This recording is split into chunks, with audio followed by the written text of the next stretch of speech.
दोस्तों जय हिंद। नमस्कार। गुरुकुल पॉइंट में मैं दीपक कुमार आपका स्वागत करता हूं और महान क्रांतिकारी राम प्रसाद बिस्मिल जी की पंक्ति के साथ शुरू करता हूं कि सरफरोशी की तमन्ना अब हमारे दिल में है, देखना है जोर कितना बाजुए कातिल में है।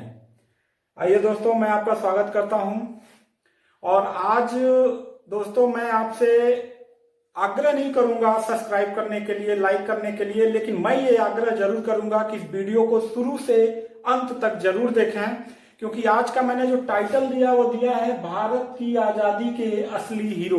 भारत की आजादी के असली हीरो। हीरो मैंने इसलिए कहा है कि आप जानते होंगे कि एक बार मीडिया पे, हमारे भारतीय न्यूज चैनलों पे आया कि कुछ अभिनेताओं को 2 साल या 3 साल या 4 साल के लिए उनको सजा दी गई, यानी कोर्ट ने उनकी कुछ गलतियों के लिए सजा दी गई और वो ऐसे रो रहे थे जैसे छोटे बच्चे नहीं रोते हों।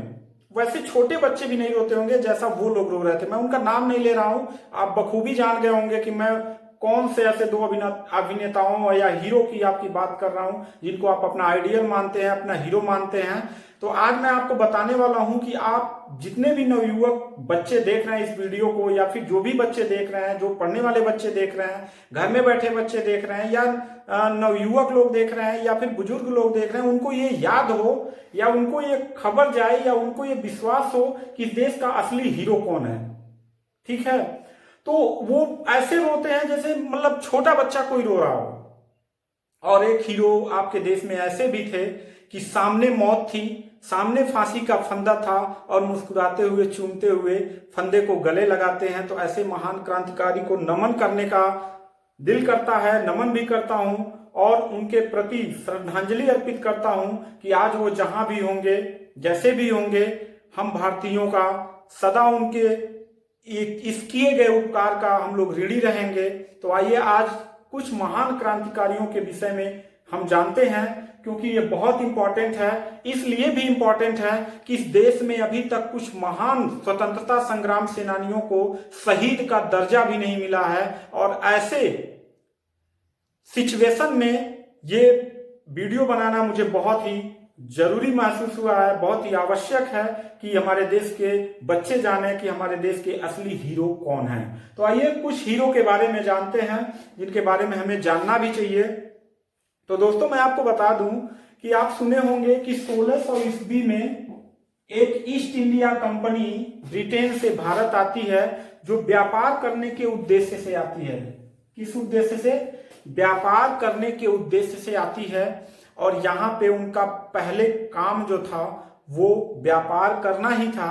फिर धीरे धीरे उनका राजनैतिक महत्वाकांक्षा बढ़ता चला गया, जो हमारे भारतीय इतिहास के लिए एक बहुत लंबे समय तक हमको गुलाम बनाने का एक रास्ता उनको मिल गया। और धीरे धीरे यहाँ के राजाओं को आपस में लड़ा के, फूट डाल के पूरे भारत पे उन्होंने अपना राज्य स्थापित कर लिया और धीरे धीरे उनका शासन प्रशासन व्यवस्था हमारे ऊपर लदता चला गया और हम गुलामी की जंजीरों में बंधते चले गए। आगे धीरे धीरे आपने 1857 की महान क्रांति के बारे में सुना होगा। इसके बारे में मैं एक पूरा 1857 की क्रांति के विषय में पूरा एक वीडियो बनाऊंगा। 1857 की क्रांति में भी हम अंग्रेजों से मुक्त हो गए होते अगर हमारा नेतृत्वकर्ता कोई अच्छा होता, या हम अलग अलग समय पे अलग अलग जगह विद्रोह नहीं करते, एक समय किए होते, तो हम भारत को 1947 की जगह 1857 में ही आजाद करा लिए होते। आगे बढ़ते हैं दोस्तों। देश अंग्रेजों की गुलामी में जब पूरी तरीके से जंजीरों से बंध चुका था, तो अंग्रेज हमारे देश के लोगों के लिए अनेक प्रकार के कानून लाते थे और उन कानूनों के माध्यम से हम पे वो राज करते थे। तो हमारे देश में कुछ क्रांतिकारी दलों का उदय हुआ। हमारे देश में 2 क्रांतिकारी दल चलते थे, एक नरम दल और एक गरम दल। लेकिन गरम दल पहले नहीं था, पहले सारे लोग नरम दल में ही थे। फिर आगे इनका जो विचारधारा बदल गया गरम दल में, उसका एक बहुत बड़ा रीजन है। आइए जानते हैं कि कौन कौन से रीजन हैं और कौन कौन से गरम दल के और नरम दल के नेता हैं। तो दोस्तों मैं आपको बता दूं कि भारतीय राष्ट्रीय कांग्रेस। यह जो है नरम दल के नेतृत्व करने वाली एक संस्था थी, जिसके जितने भी नेता लोग थे इससे जुड़े हुए थे, और यह अंग्रेजी यानी ब्रिटिश सरकार से निवेदन और प्रतिवेदन करते थे। यह अहिंसक तरीके से अपनी लड़ाई लड़ते थे। लेकिन एक गरम दल के जो सबसे पहले नेता बने थे उन्हें कहा जाता है लाल बाल पाल। बहुत इंपॉर्टेंट, आगे आप जितने भी गरम दल के क्रांतिकारी नेताओं क्रांतिकारी हीरोज के बारे में आप पढ़ेंगे, उसके पहले जान लीजिए कि सबसे पहले जो हीरोज थे वो थे लाल बाल पाल। अर्थ यह है कि लाल का मतलब, बाल का मतलब, पाल का मतलब यह था कि भारत को तीन तरफ, ठीक है, तीन तरफ से नेतृत्व करने वाले गरम दल के नेता थे लाल बाल पाल।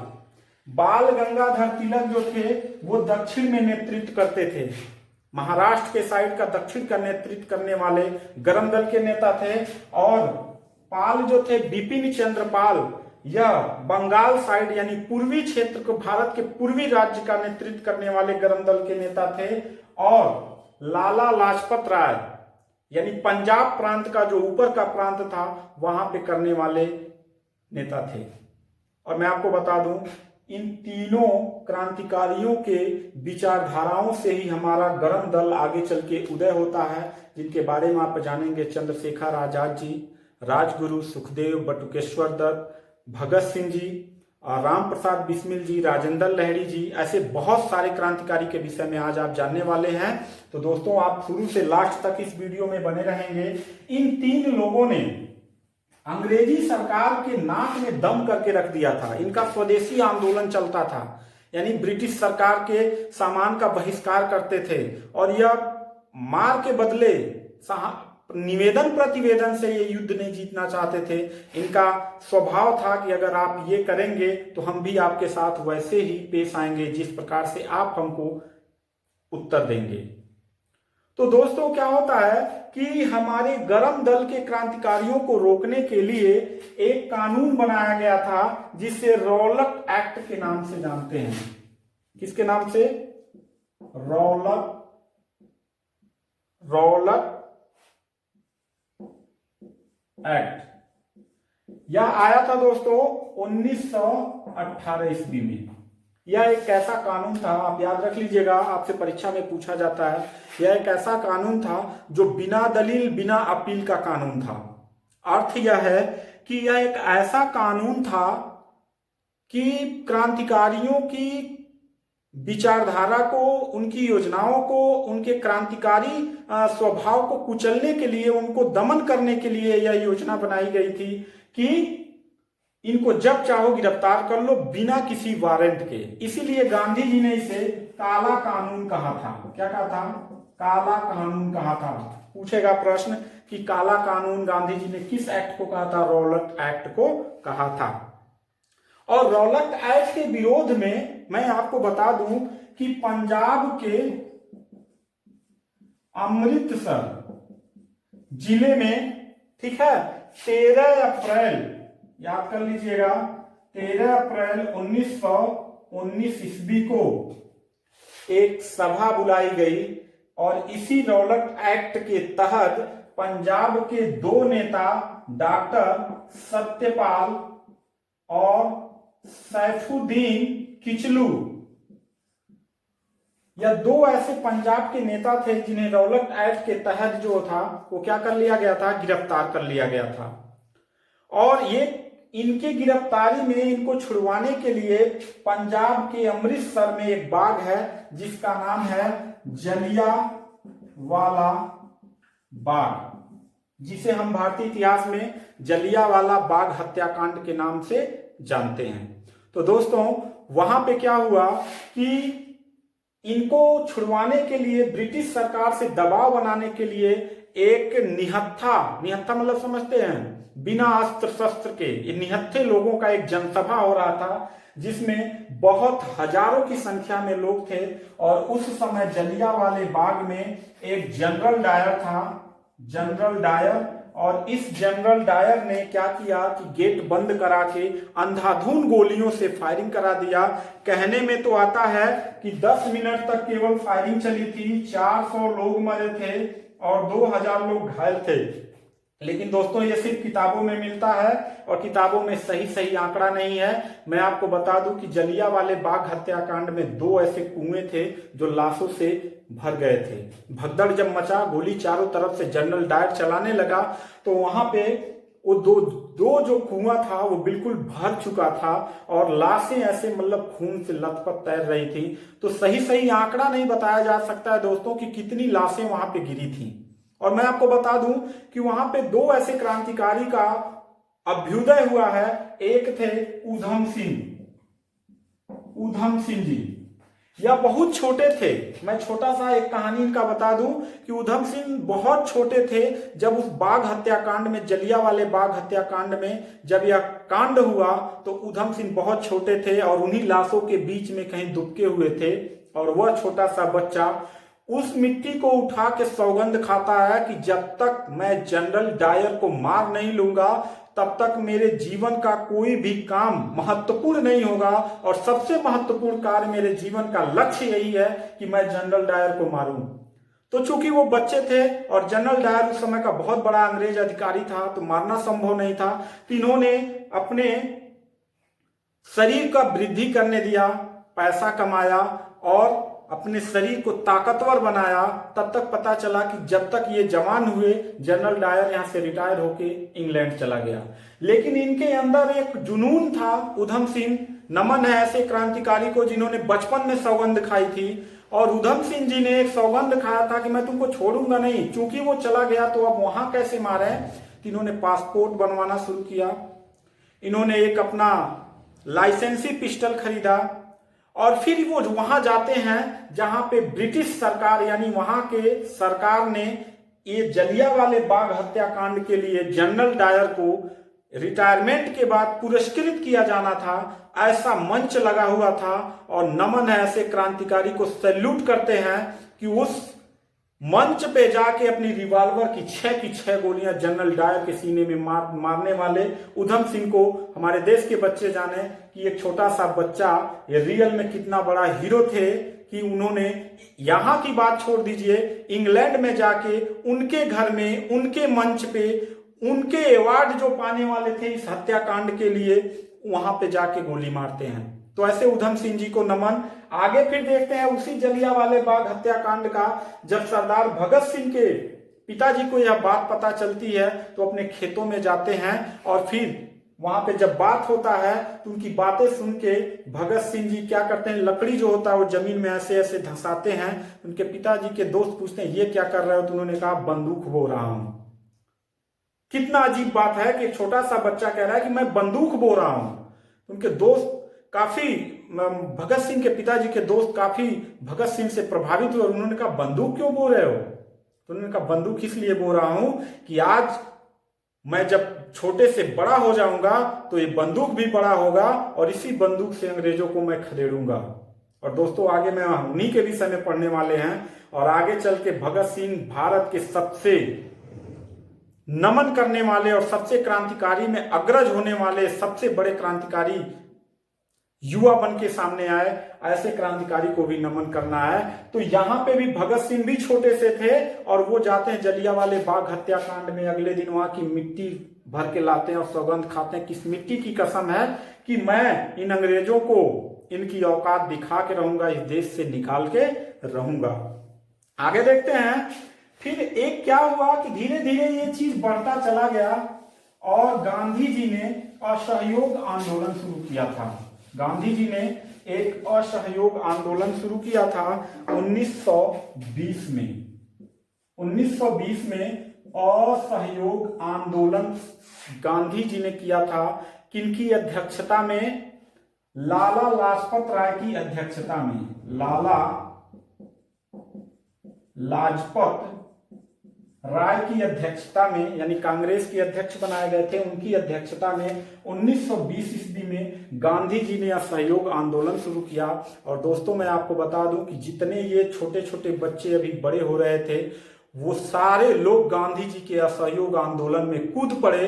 और आपको एक छोटी सी जानकारी बताता हूं कि ऐसे ही हमारे काशी हिंदू विश्वविद्यालय में पढ़ रहे क्रांतिकारियों के सरदार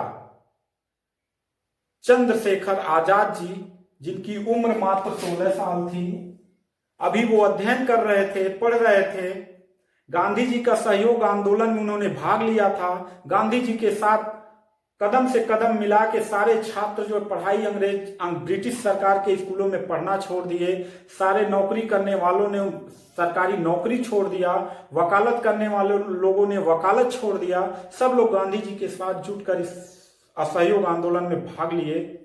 और दोस्तों, मैं आपको बता दूं कि उस समय चंद्रशेखर आजाद जी उस आंदोलन में जब पुलिस का लाठी चार्ज होता है तो ऐसे में कुछ लोग चोटिल हो जाते हैं, जिनको देखकर भगत सिंह का खून खौल उठता है और अंग्रेज अधिकारी को उठा के वहीं पटक देते हैं। उनको पकड़ के ले जाया जाता है और वहां पे काशी में एक मजिस्ट्रेट के सामने पेश किया जाता है। आप पहले पढ़े होंगे, तो वहां पे मजिस्ट्रेट वो पूछता है कि तुम्हारा क्या नाम है। उनका नाम अपना बताया आजाद, पिता का नाम स्वतंत्रता। भड़क उठा। उन्होंने आजाद जी को 15 कोड़े मारने का आदेश दिया और भगत सिंह जी के शरीर पे एक एक कोड़ा जब गिरता था तो उनके मुख से हंसते हुए आवाज निकलता था, भारत माता की जय, भारत माता की जय। ये हमारे थे असली हीरो। आगे चल के ये जो असहयोग आंदोलन चल रहा था, यह अपने जब बहुत बड़े व्यापक स्तर पे पहुंचा, आगे चल के इसी असहयोग आंदोलन में क्या हो गया कि 5 फरवरी, ये याद रख लीजिएगा, 5 फरवरी 1922 ईस्वी को चौरी चौरा कांड हो गया। चौरी चौरा कांड हो गया। चौरी चौरा इसी गोरखपुर में है। चौरी चौरा एक जगह का नाम है जहां पे एक थाना था चौरी चौरा। वो वहां पे अंग्रेज सिपाही रहा करते थे। उस थाने को लोगों ने घेर कर आग लगा दिया, जिसमें 22 जवान जो है जल के राख हो गए। और इस घटना से आहत होकर गांधी जी ने असहयोग आंदोलन को 1922 ईस्वी में बंद कर दिया। 12 फरवरी 1922 ईस्वी को 12 फरवरी 1922 ईस्वी को बंद कर दिया कि क्या असहयोग आंदोलन। 5 फरवरी 1922 को घटना होती है चौरी चौरा की, और 12 फरवरी 1922 ईस्वी को गांधी जी असहयोग आंदोलन बंद कर देते हैं। जिसके कारण क्या होता है कि अब जितने भी एक गर्म दल के नेता गांधी जी के साथ जुड़े थे, उन्होंने गांधी जी से काफी मतभेद हो गया। उन्होंने अपना एक अलग अपना वो बना लिया कि अब हम युद्ध जो है अब कैसे करेंगे।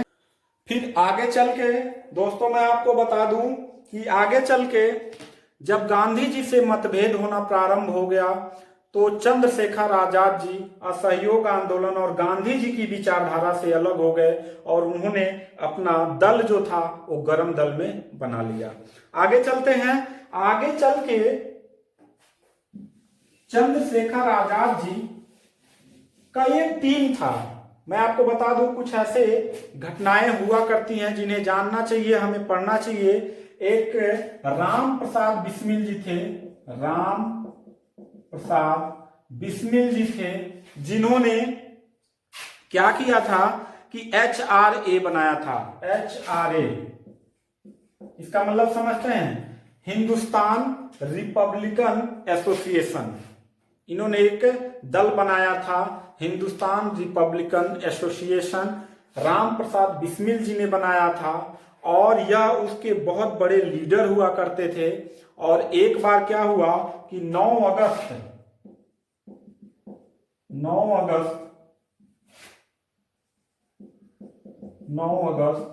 1925 ईस्वी को क्या हुआ कि हमारे जो क्रांतिकारी लोग थे, आपको जान के बड़ा आश्चर्य होगा, इनके पास धन नहीं हुआ करता था, क्योंकि किसी भी टीम को चलाने के लिए आपको धन की आवश्यकता पड़ती है, आपको पंपलेट बंटवाने पड़ते हैं, आपको उनके खाने पीने की व्यवस्था करनी पड़ती है, आपको उनके गोले और बारूद और बंदूक की व्यवस्था करनी पड़ती है। तो धन चाहिए, और इनके पास धन ऐसे संसाधन सीमित थे जिसके कारण इनका दल जो था, जितने भी लीडर थे, राम प्रसाद बिस्मिल जी थे, चंद्रशेखर आजाद जी थे, भगत सिंह जी थे, जितने भी लोग थे, इनके पास पैसे नहीं हुआ करते थे कि ये मतलब अपनी बात को पर्चा बंटवाएं, पंपलेट बंटवाएं, पर्चा बंटवाएं, लोगों तक अपनी बातों को बताएं। तो उसके लिए उनके धन को जरूरत पड़ा। तो मैं आपको बता दूं कि आपको इस घटना को कांड कहा जाता है, काकोरी कांड कहा जाता है, काकोरी कांड कहा जाता है। लेकिन मैं दोस्तों आपको बता दूं, ये कांड अंग्रेजों की भाषा है, कांड उनके लिए होगा, हमारे लिए रेल क्रांति थी। आज से कभी भी आप काकोरी कांड मत कहिएगा, ये लोग चोर नहीं थे, ठीक है। और इन्होंने वो पैसा किसी अंग्रेज का नहीं लिया था, अंग्रेजों ने जो पैसा हमसे लूटा था वो उन्होंने लिया था। तो आज से कभी भी आप उसको काकोरी कांड के नाम से नहीं पुकारेंगे। हाँ, भले किताब में ये दिया हो काकोरी कांड हुआ था, लेकिन हम उसको अपना नाम देते हैं, उसे रेल क्रांति के नाम से जाना जाता है। 9 अगस्त 1925 ईस्वी को राम प्रसाद बिस्मिल, चंद्रशेखर आजाद, भगत सिंह, राजेंद्र लहरी, अन्य जितने भी राजगुरु सुखदेव, बटुकेश्वर दत्त, जितने भी ऐसे क्रांतिकारी थे, सभी लोगों ने लखनऊ से आ रहे सहारनपुर, लखनऊ से सहारनपुर आ रहे ट्रेन के बीच में एक काकोरी जगह का नाम है, एक स्थान है, जहां पे इन्होंने क्या किया, पहले से जाल बिछा के उस ट्रेन को रोका, चैन पुलिंग किया, उसको रोका, और फिर उस ट्रेन से बहुत सारे धनों को लूटा, और लूटने के बाद इनकी पावर बढ़ा, और फिर आगे चल के आप इसमें 29 लोगों को, अंग्रेजों ने 29 लोगों को अभियुक्त बनाया। और उन 29 लोगों में दोस्तों मैं आपको बता दूं कि पंडित राम प्रसाद बिस्मिल जी को गिरफ्तार किया गया, अन्य सहयोगियों को गिरफ्तार किया गया, और आपके इस गोरखपुर में एक बिछिया नामक जगह पे इनको फांसी दे दी गई। धीरे धीरे करके बहुत सारे क्रांतिकारियों को काले पानी की सजा दी गई। काले पानी की सजा समझते हैं ना, अंडमान निकोबार द्वीप समूह में भेज दिया जाता था, जहां का पानी इतना गंदा होता था, इतना काला होता था कि उसे पी के आदमी या तो टीबी से मर जाता था, श्वास रोग से मर जाता था। ऐसे काले पानी की सजा अंग्रेज दिया करते थे। तो कुछ लोगों को फांसी दे दिया गया, कुछ लोगों को वहां पे अंडमान निकोबार द्वीप समूह में काले पानी का सजा दे दिया गया। आगे चल के इसमें कुछ लोग जो बचे हुए थे, जैसे चंद्रशेखर आजाद जी थे, भगत सिंह थे, राजगुरु थे, सुखदेव थे, इन लोग जो बच गए थे, इन्होंने क्या किया, इसी HRA को क्या कर दिया, Hindustan socialist Republican army, HSRA कर दिया, यानी हिंदुस्तान सोशलिस्ट रिपब्लिकन एसोसिएशन कर दिया। अर्थात इसमें समाजवाद इन्होंने बढ़ा दिया, और यह समाजवाद बढ़ाने का श्रेय जाता है भगत सिंह जी को। याद रखिएगा, भगत सिंह की विचारधारा जो थी वो चंद्रशेखर आजाद जी के, राम प्रसाद बिस्मिल जी के, राजगुरु जी के, सबकी विचारधारा से अलग थी। ठीक है, अलग इसलिए थी कि इनकी विचारधारा थी कि उस समय इन लोगों को आतंकवादी माना जाता था। बहुत दुख और पीड़ा होती है दोस्तों, मैं आपसे अपने हृदय की बात बता रहा हूं कि आज भी स्वतंत्रता के 70-72 साल भी इस देश में, इस देश के स्कूलों में और कॉन्वेंट स्कूलों में, मैं सारे कॉन्वेंट स्कूलों में नहीं कह रहा हूं, दक्षिण भारत के 3-4 स्कूलों को सीज किया गया है, क्योंकि वहां की किताब ऑक्सफोर्ड की चलती थी, और उस ऑक्सफोर्ड की किताब में भगत सिंह, राजगुरु, सुखदेव को टेररिस्ट पढ़ाया जाता है, यानी आतंकवादी बच्चों को पढ़ाया जा रहा है। तो आने वाली पीढ़ी जब 4 पीढ़ी पढ़ेगी कि भगत सिंह, राजगुरु, चंद्रशेखर आजाद आतंकवादी थे, तो हमारे देश के बच्चे सलमान खान और संजय दत्त को ही हीरो बनाएंगे।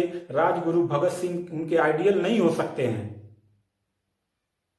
मेरी बात समझ रहे हैं? उनके लिए वो आतंकवादी ही थे, मेरे लिए, हम लोगों के लिए आदर्श हैं। तो मैं चाहता हूं कि मेरे बच्चे जाने कि ये लोग कौन थे, ये हमारे देश के असली हीरो थे। अगर आज वो उन्होंने ये कुर्बानी नहीं दी होती तो आज मैं आपको पढ़ा नहीं रहा होता और आप पढ़ नहीं रहे होते, और इस देश में स्वतंत्र आप विचरण नहीं कर रहे होते। तो आगे बढ़ता है। फिर इसी में इन्होंने क्या किया कि जब इनकी विचारधारा को लोग गलत मानते थे, कुछ नरम दल के नेता लोग भी इनकी विचारधारा को पसंद नहीं करते थे, यहां तक कि गांधी जी भी इनकी विचारधारा से सहमत नहीं थे। बहुत सारे ऐसे नेता थे इनकी विचारधारा से सहमत नहीं थे। लेकिन भगत सिंह ने जो ये सोशलिस्ट दिया था, ये इनकी विचारधारा बहुत अलग थी। ये चाहते थे कि लोग, मेरे देश के बच्चे जाने कि हम उनसे अलग नहीं है, हम भी इस देश को आजाद कराना चाहते हैं, लेकिन हम निवेदन प्रतिवेदन या भिक्षावृत्ति से हम हमारे देश को आजादी नहीं मिल सकती है। अगर वो 1 मारेंगे तो हम 2 मारेंगे, वो 10 मारेंगे तो हम 20 मारेंगे। ऐसा गरम दल के नेताओं का था, लेकिन इनके पास मैसेज देने के लिए बात नहीं था। और भगत सिंह आगे चल के अपना मैसेज देना चाहते थे। मैसेज ये देना चाहते थे, क्या हुआ कि एक बार साइमन कमीशन आया था 1927 ईस्वी में, 1927 ईस्वी में साइमन कमीशन आया था। और साइमन कमीशन जब आया तो लाला लाजपत राय जो थे वो चंद्रशेखर आजाद जी के पास आए और उन्होंने कहा कि साइमन कमीशन का विरोध करने के लिए मैं चाहता हूं कि आप लोग भी साथ आएं, और आप लोग निहत्थे आएंगे, बंदूक पिस्टल रिवॉल्वर लेके नहीं आएंगे। वहां पे नारा लगाना है, go Simon commission go back का नारा लगाना है, विरोध करना है। और आप चूंकि आप लोग गरम दल के सबसे खूंखार क्रांतिकारी है, कब किस अंग्रेज को ठोक देंगे आप लोगों का कोई गारंटी नहीं है। इसलिए मेरा निवेदन है कि आप लोग हथियार लेके नहीं आएंगे। तो चंद्रशेखर आजाद जी ने भगत सिंह को भेजा था साइमन कमीशन का विरोध करने के लिए। और जब साइमन कमीशन लाहौर के स्टेशन पे उतरा तो वहां पे जब विरोध किया जा रहा था तो वहां पे अंग्रेज अधिकारी जो था उसने ऑर्डर किया हटने के लिए। जब ये लोग नहीं हटे तो वो क्या किया कि डंडों से पिटवा दिया लाला लाजपत राय को। और जब डंडों से पीटा जा रहा था तो उनके सर में इतनी चोट आ गई कि वो बेहोश होने लगे और खून से लथपथ होने लगे। उन्होंने वहां कहा था कि आज मेरे शरीर पे गिराई गई एक एक लाठियां अंग्रेजों की अंतिम कील साबित होगी। और ये कहते हुए वो बेहोश होते हैं और भगत सिंह उनको पीछे से पकड़ते हैं। और भगत सिंह पछताते हैं कि आज मैं अपना बंदूक लेके आया होता तो आज इस अधिकारी को मैं छोड़ता नहीं, लेकिन सौगंध खाए कि मैं लाला लाजपत राय के मृत्यु का बदला जरूर लूंगा। और बाद में जाके उन्होंने क्या किया कि सैंडर्स को मार के लाला लाजपत राय की मृत्यु का बदला लिया। आगे जब वो बदला लिए, जब सैंडर्स को मारे तो भगत सिंह काफी हाईलाइट हो गए। और दोस्तों मैं आपको बता दूं कि जो भगत सिंह का जो आप टोपी देखते हैं ना, वो जल्टन मैन वाला, उसी समय चंद्रशेखर आजाद जी ने उनको लाहौर से क्या किया, कलकत्ता की तरफ भेज दिया। उसी समय जतिन दास जो थे, जतिन दास की पत्नी थी, उनके साथ उनकी पत्नी बना के भेजा गया। और वो जब बैठते हैं, यानी वो पूरा लांग वाला सूट और वो टोपी, और ये आपको दोस्तों जान के बहुत हैरानी होगा कि भगत सिंह से जब जेल में बंद हुए और उनसे रिपोर्टर आते थे तो जब फोटो रिपोर्टर खींचने जाते थे तो कहते थे ये फोटो मत खींचो, मेरा ये वाला फोटो लगाना। उनको बहुत वो फोटो पसंद था। वो जो आज भी उनका फोटो काफी फेमस है, हर जगह भगत सिंह जी का वही फोटो काफी हर जगह स्कूलों में, कॉलेजों में, हर जगह वहां उन्हीं का फोटो वैसे ही रूप में, जो टोपी हैट लगाए हुए हंटर वाला जो है, उनको काफी सूट करता था, वो ऐसे थे। आगे देखते हैं। तो फिर वहां पे भगत सिंह ने जब लाला लाजपत राय की मृत्यु हो गया तो काफी मतलब बहुत गुस्से में थे, क्योंकि किसी भी जनता के ऊपर लाठी मारने का अधिकार कमर के नीचे वाले भाग में होता है। किसी भी पुलिस को शरीर के कमर के नीचे वाले यानी पैर पे लाठी मारने का अधिकार होता है। कमर के ऊपर वाले हिस्से में लाठी मारने का किसी भी देश के पुलिस के पास यह अधिकार नहीं होता है कि कमर के ऊपर लाठी को पीटा जाए। लेकिन लाला लाजपत राय के सर पे मारा गया था, इसलिए भगत सिंह ने उस पर मुकदमा भी किया था और केस भी लड़े थे। ये और बात है कि वो केस जीत नहीं पाए, क्योंकि अंग्रेजों का ही कोर्ट था, अंग्रेजों का ही सब कुछ था। फिर आगे देखते हैं कि इन विचारधाराओं से व्यथित होकर एक बार भगत सिंह ने कहा कि हम अपनी बात युवाओं तक पहुंचा नहीं पा रहे हैं। आजाद जी को अपना गुरु मानते थे, चंद्रशेखर आजाद जी को। उन्होंने कहा मुझे आज्ञा दीजिए कि मैं असेंबली में, केंद्रीय असेंबली में जाऊं और वहां पे सरकार को मैं वहां पे बम फेंकूंगा, और बम मारने के किसी के इरादे से नहीं फेंकूंगा। मैं सोई हुई सरकार को जगाने की कोशिश करूंगा और मैं गिरफ्तारी दूंगा वहां पे। और जब मैं गिरफ्तार होऊंगा, जेल में बंद होऊंगा, तो मीडिया मुझसे पूछने आएगी, और जब मीडिया मुझसे पूछने आएगी तब हमारी बात पेपर के फ्रंट पेज पे छपेगी, और तब हमारी विचारधाराओं को लोग जान पाएंगे। तब एक भगत सिंह नहीं होगा, इस भारत में हजारों लाखों की संख्या में भगत सिंह पैदा होंगे। चंद्रशेखर आजाद जी जो थे वो काफी व्यथित हो गए, कहे कि नहीं, ऐसा मैं आपको नहीं करने दूंगा, क्योंकि हमारे बहुत सारे क्रांतिकारी जो पहले से ही फांसी के फंदे पे जा चुके हैं, और तुमको इस हिंदुस्तान सोशलिस्ट रिपब्लिकन एसोसिएशन का नेतृत्व आगे करना है, तो तुम्हें मैं ये काम नहीं दे सकता हूं। तो भगत सिंह जी ने कहा कि आप डर गए, आप अभी डर गए। मेरा खून जब तक है, मैं देश के लिए जीना चाहता हूं। मैं अपना संपूर्ण जिंदगी मतलब देश के लिए समर्पित कर दिया है। काफी बातें होने के बाद चंद्रशेखर आजाद जी अनुमति दे देते हैं, और वहां पे असेंबली में भगत सिंह और बटुकेश्वर दत्त दो लोग जाते हैं, और ऐसे जगह बम फेंकते हैं जहां पे कोई ऐसा व्यक्ति न हो जो आहत हो या फिर चोट लगे या घायल हो। ऐसे जगह बम फेंकते हैं और इंकलाब जिंदाबाद का नारा देते हैं, और आके अपनी गिरफ्तारी कराते हैं। और अंग्रेज जब उन्हें गिरफ्तार कर लेते हैं तो वो जेल में जाके, लाहौर के सेंट्रल जेल में वो उनको, बटुकेश्वर दत्त को और भगत सिंह जी को जेल में बंद किया जाता है। उनके पहले बहुत सारे काकोरी कांड के सारे क्रांतिकारी भी उसमें पहले से थे। वहां पे जब जाते हैं तो वहां पे भी अंग्रेजों का बहुत ज्यादा क्रांतिकारियों के ऊपर प्रताड़ना दी जाती है, उनके टॉर्चर किया जाता था, खाना नहीं दिया जाता था, खाना शुद्ध नहीं होता था, पानी की व्यवस्था अच्छी नहीं थी। उन्होंने वहां पे भी 65 दिन तक बिना खाए पिए उन्होंने आंदोलन किया था। नमन है ऐसे क्रांतिकारी को कि खुद गिरफ्तारी दे रहे हैं, और खुद जो है कि वहां पे वो गिरफ्तारी दे रहे हैं कि मुझे गिरफ्तार करो। सिर्फ किस लिए? कि मीडिया मेरे पास आए, हम लोगों की बात जनता में जाए, ताकि जनता ये न समझे कि हम आतंकवादी हैं या हम देशद्रोही हैं। और तब मीडिया इनके पास जाती थी तो वही हैट वाला जो टोपी होता था, लगा हुआ फोटो, ये अपना फ्रंट पेज पे आता था, और ये अपनी विचारधाराओं को लिखते थे कि हम कैसा भारत चाहते हैं। उन्होंने नवयुवकों को संदेश देना शुरू किया, बहुत सारे मोटिवेशन की बातें किए, देश के लिए लोगों को आह्वान किया। और जान के आपको आश्चर्य होगा कि आगे लाखों हजारों करोड़ों की संख्या में यहां पे भगत सिंह तैयार हो गए, यानी घर घर से भगत सिंह बनने लगे, यानी युवा एकदम मतलब इनको अपना आदर्श मानने लगा। और आगे क्या होता है दोस्तों, ये आंदोलन जो है, ये जेल में भी काफी आंदोलन चलाते हैं, बहुत सारी किताबों को पढ़ते हैं, लेनिन की किताब पढ़ते हैं, बहुत सारी किताबों को पढ़ते हैं। और आगे इनको छुड़ाने के लिए चंद्रशेखर आजाद जी जो थे, उनको 27 फरवरी 1931 ईस्वी को, याद कर लीजिएगा, 27 फरवरी 1931 ईस्वी को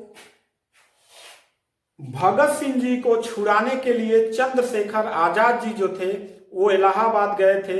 एक बहुत बड़े लीडर से मिलने गए थे कि हमें कुछ पैसे की व्यवस्था हो जाए। इतिहास में ये बातें छुपाई गई हैं, लेकिन मैं आपको बता रहा हूं कि बहुत बड़े लीडर से मिलने गए थे, और वहां पे कुछ पैसे मिल जाए, कुछ ऐसे सोर्स लग जाए कि भगत सिंह जी को छोड़ा जाए। और उनको यह आश्वासन दिया गया कि ठीक है, आप एल्फ्रेड पार्क में वेट करिए, और मैं आपसे कुछ देर बाद मेरा कोई आदमी आपके पास पहुंचेगा।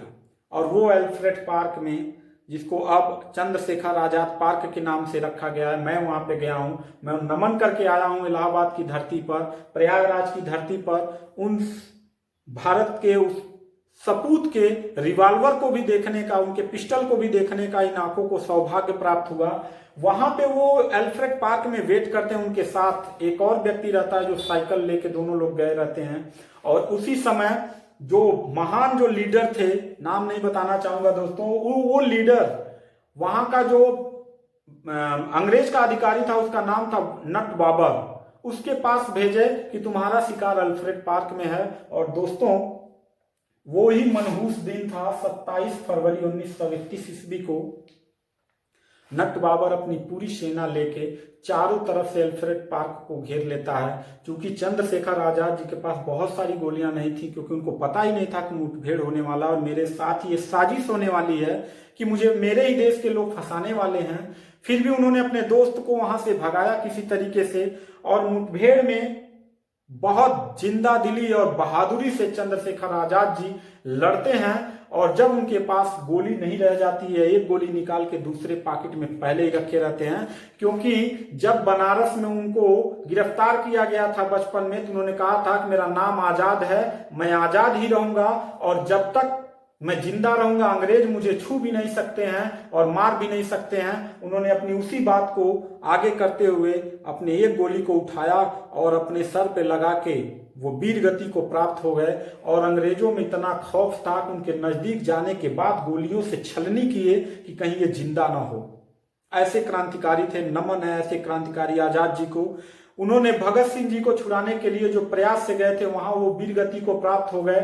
एक कड़ी और टूट गई हमारे हीरोज की, अब बचे भगत सिंह। भगत सिंह को जो है 23 मार्च, देखिए 24 मार्च 1931 ईस्वी को फांसी की सजा निश्चित की गई थी देने को। लेकिन देश में इतने सारे भगत सिंह पैदा हो गए थे और भगत सिंह अब एक छोटे मोटे नहीं थे, वो 23 साल के बालक पूरे भारत का सबसे बड़ा चेहरा बन के उभर के आ गए थे। हजारों लाखों भगत सिंह, पूरे लाहौर सेंट्रल जेल को चारों तरफ से घेर लिया गया। वहां का जेलर इतना भयभीत हो गया कि 24 मार्च को शाम को देना था, लेकिन 23 मार्च को ही सुबह को देना था। 23 मार्च को रात को ही 1931 ईस्वी को, यानी 23 मार्च 1931 ईस्वी को ही उन्होंने भगत सिंह, राजगुरु, सुखदेव, इन 3 लोगों को फांसी के फंदे पर ले जाया गया। और आपको जान के आश्चर्य होगा कि जब वहां का प्यून गया, मतलब वहां का जो नौकर था, जब भगत सिंह को लेने गया तो भगत सिंह कोई किताब पढ़ रहे थे, उसका एक पन्ना बाकी रह गया था। उन्होंने कहा क्या इजाजत है कि एक पन्ना और पढ़ ले, लेकिन उन्होंने, अधिकारी ने आदेश नहीं दिया पढ़ने को, उन्होंने कहा रखा।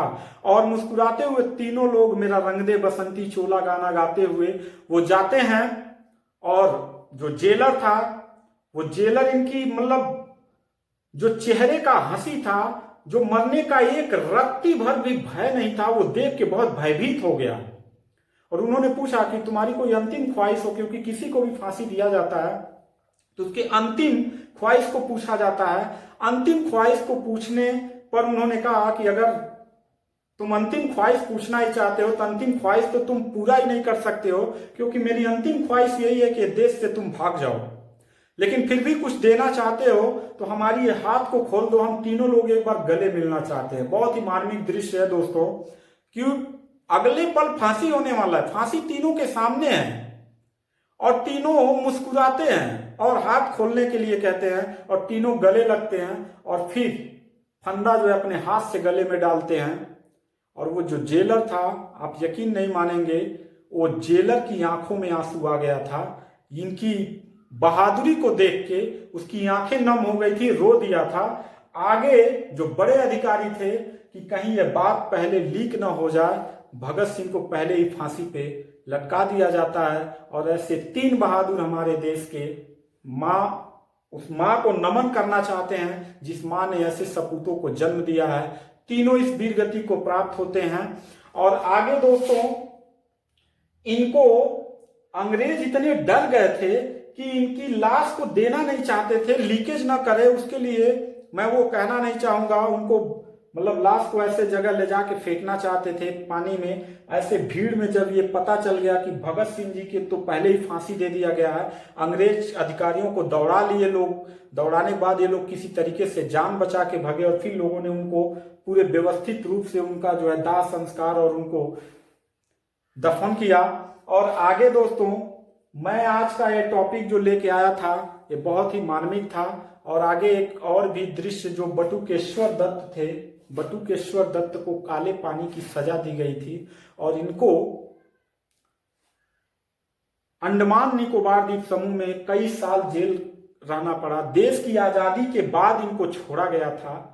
और जब ये आए तो दोस्तों, मैं आपसे बता रहा हूं कि इस देश में बहुत ही गलत हुआ। बटुकेश्वर दत्त जब आए तो उनको कोई काम नहीं मिला, कोई काम नहीं मिला। इतने बड़े, मतलब भगत सिंह के साथ असेंबली में बम फेंकने वाले बटुकेश्वर दत्त को आजादी मिलने के बाद उनको काम नहीं मिला। फिर वो बटुकेश्वर दत्त एक बार नेवी में गए किसी काम के लिए, मतलब कर्मचारी के लिए, तो वहां पूछा गया, वहां पे ऐसा कुछ नियम था कि जो स्वतंत्रता सेनानी रहेंगे उनको काम दिया जाएगा। तो वो गए और उन्होंने कहा कि मैं भगत सिंह जी के साथ जेल में रहा हूं, मैंने उनके साथ ये कांड किया है, मैं उनके साथ स्वतंत्रता सेनानियों में उनके कदम से कदम मिला के चला है, तो प्रमाण मांगा। बताइए, इस देश को उन लोगों के पास इतना समय रहता होगा को अपना प्रमाण सर्टिफिकेट रखते, उनको काम नहीं मिला। और आप दोस्तों जान के बहुत आश्चर्य होगा कि बटुकेश्वर दत्त जी को बीड़ी और सिगरेट की बनाने वाली कंपनी में काम करना पड़ा। दोस्तों, ये देश का इतिहास है। बीड़ी और सिगरेट बनाने वाली कंपनी में काम करना पड़ा। सोचिए कि भारत का इतना बड़ा स्वतंत्रता सेनानी, जिसे अपने देश के युवाओं का जो आइडियल होना चाहिए, वो एक मजबूरी में एक बीड़ी और सिगरेट बनाने वाले कारखाने में काम करता है। तो मतलब तरस आता है इस देश के सिस्टम पे। और आपको जान के आश्चर्य होगा कि तात्या टोपे, जो 1857 के बहुत बड़े हीरो थे, महारानी लक्ष्मीबाई के गुरु माने जाते थे, तात्या टोपे को मरवाने वाले इस देश के लोग ही थे। और तात्या टोपे के मरने के बाद तात्या टोपे का परिवार कानपुर के रेलवे स्टेशन के नीचे कई, मतलब 2 पुश्तों तक चाय बेचने का काम किया। और जिन लोगों ने रानी लक्ष्मीबाई को मरवाया, जिन लोगों ने नाना साहब पेशवा को मरवाया, जिन लोगों ने चंद्रशेखर आजाद जी को मरवाया, वो लोग भारत के आजादी के बाद ऊंचे ऊंचे सिंहासनों पे विराजमान हुए थे। तो दोस्तों, ये था हमारा गरम दल के जो हीरोज थे, भारत के आजादी के असली हीरोज जो थे, उनके विषय में आज मैंने बताया। तो दोस्तों, मैं आपको ये बात जरूर कहना चाहूंगा कि आप कमेंट बॉक्स में जरूर बताइए कि यह वीडियो आपको कैसा लगा। जय हिंद, जय भारत।